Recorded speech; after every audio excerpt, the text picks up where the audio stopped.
In summary, the Isle owes its lofty position to the industry of the Allagans, and we can be all but certain that the Archbishop and his cronies are enjoying the view from its top. I see. If we are to join them, we will first need to pass through the Isle's etheric barrier, which is, alas, more powerful than most. Powerful enough to make a mess of a perfectly good airship at any rate.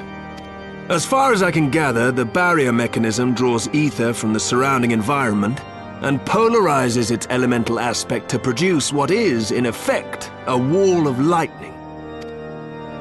It seems plain that without the Vanu's key, any attempt to reach the Isle will end in failure.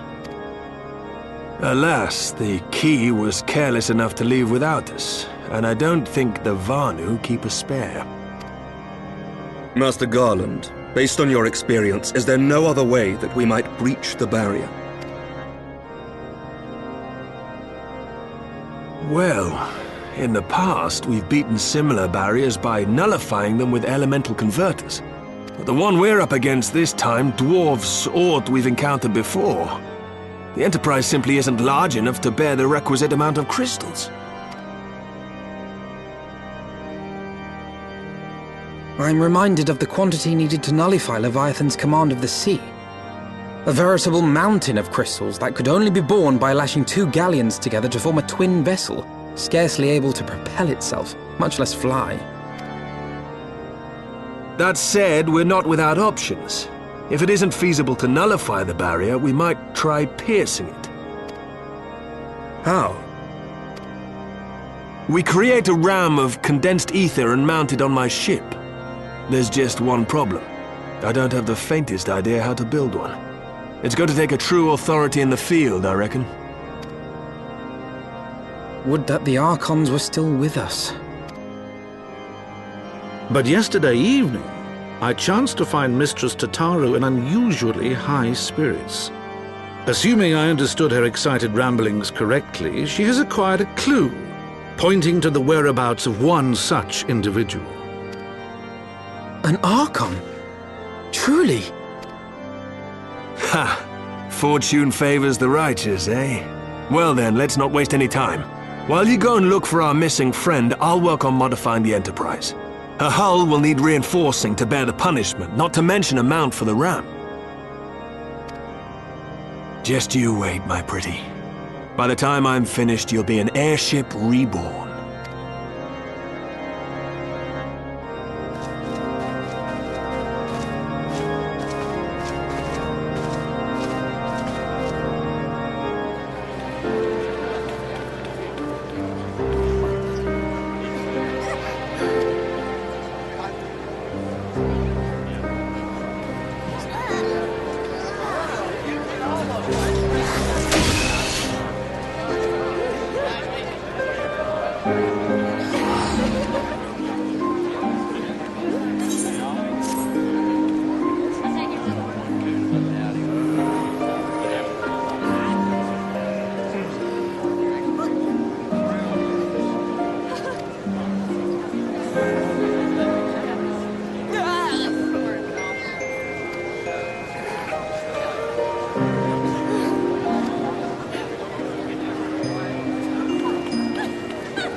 In requesting the Elemental's assistance to find Y'shtola, you must needs be aware of one difficulty. A difficulty born of the fundamental difference between man and Elemental. That being... In perceiving the world around him, man relies upon senses such as sight and sound. For the sake of convenience, he gives names to such things as are near or dear to him. Being formed of pure ether, however, such concepts are foreign to the Elementals. Instead, they perceive by observing the ebb and flow of the energies of life. So profound a division cannot be bridged with simple discourse. The Elementals' voices stir not the air, and thus reach not our ears, while our words are but wind to them. Though we seers can commune with them through feelings, naught that we can impart will serve to aid them in identifying Y'shtola. Nay, they must needs be presented with ether which is akin to hers. If you could but find a family member. Oh! I know just the person! Y'shtola has a sister who came to live in Gridania. She told me about her once. Oh, that is most fortunate indeed. Pray, seek this sister out then, and bring her to Evershade. There, we shall petition the Great One's aid in finding your lost companion.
Let us begin.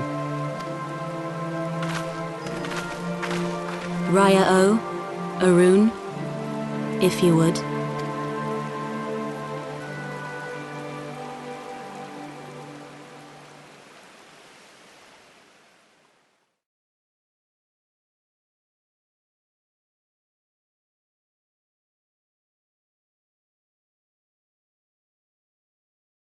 Hearken to me, O Great Ones. Pray give yourselves to the Lifestream, a drifting soul to find.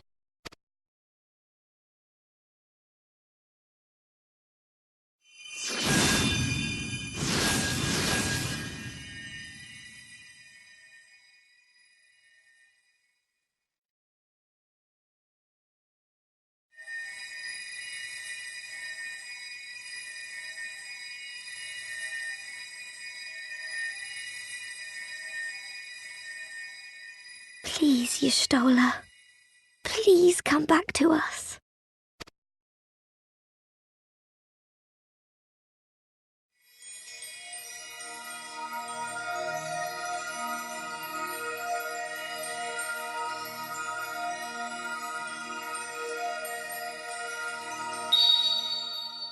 There.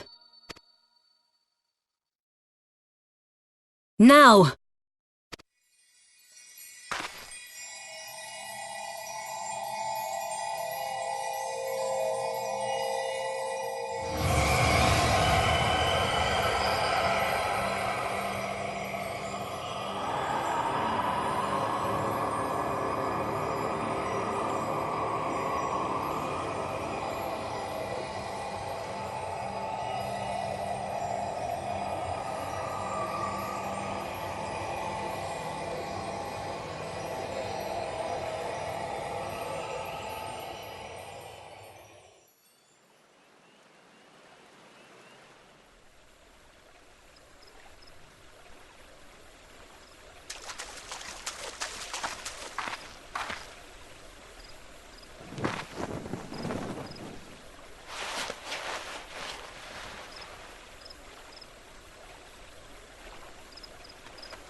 A room has been readied at the roost. Pray, bear her thither at once.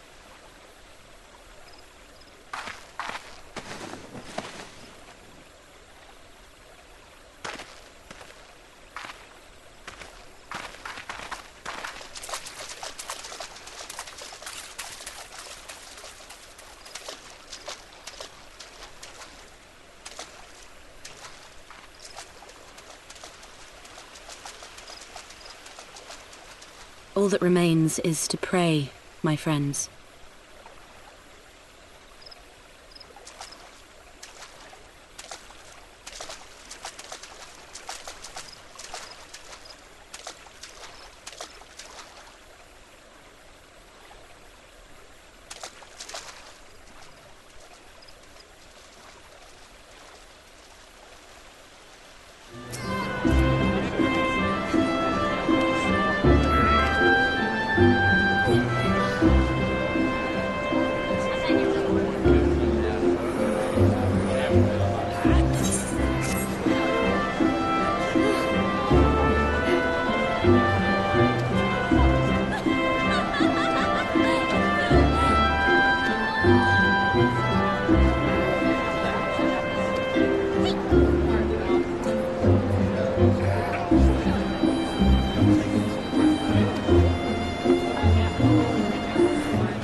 You stole her! I'm so glad you're back! Tataru.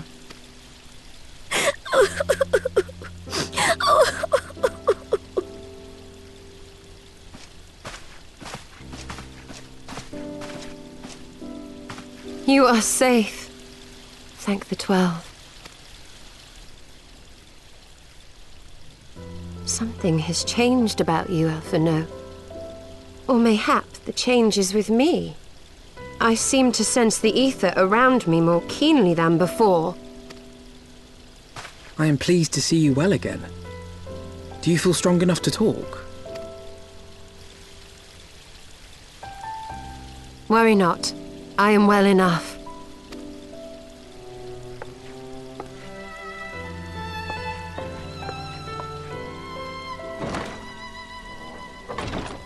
Tell us then, what befell you after you fled the feast?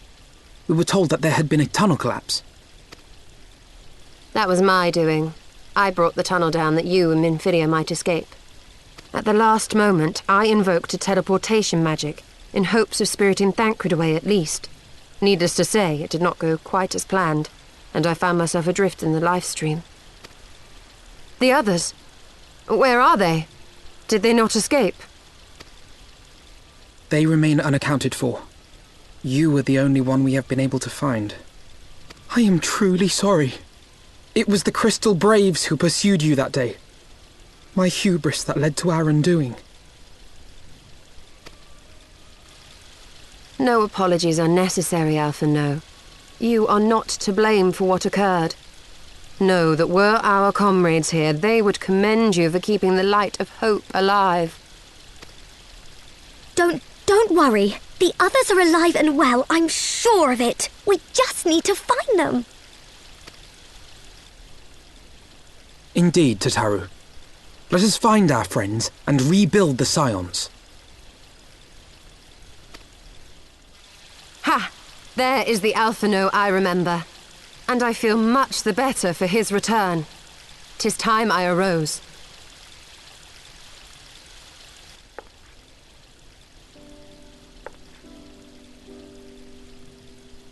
That reminds me. I have a change of clothes for you.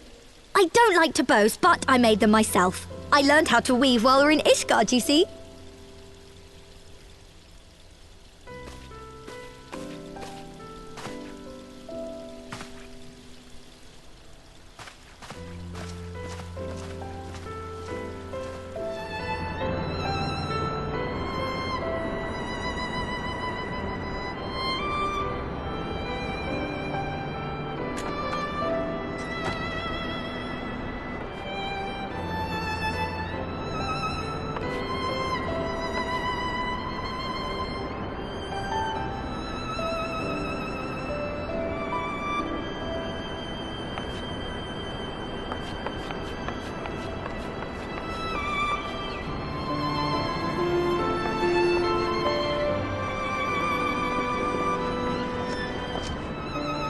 Tataru has apprised me of all that took place in the aftermath of the assassination plot. It would seem I have been away for some while. Yes, much and more happened during your absence. At present, we seek to follow the Archbishop to Azys Lla. And you want for some manner of etheric ram to pierce the floating isle's protective barrier? We do. Might you be able to furnish us with one?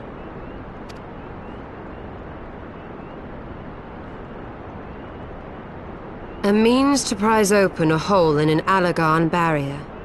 And one large enough to admit an airship, no less. Nay, I lack the knowledge to devise such a weapon.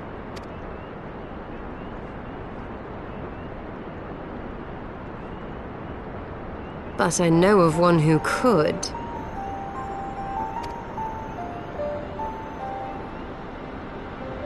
A leading figure in the field of etheric research, and one of the finest scholars ever to grace Sharlayan. Matoya, my former master.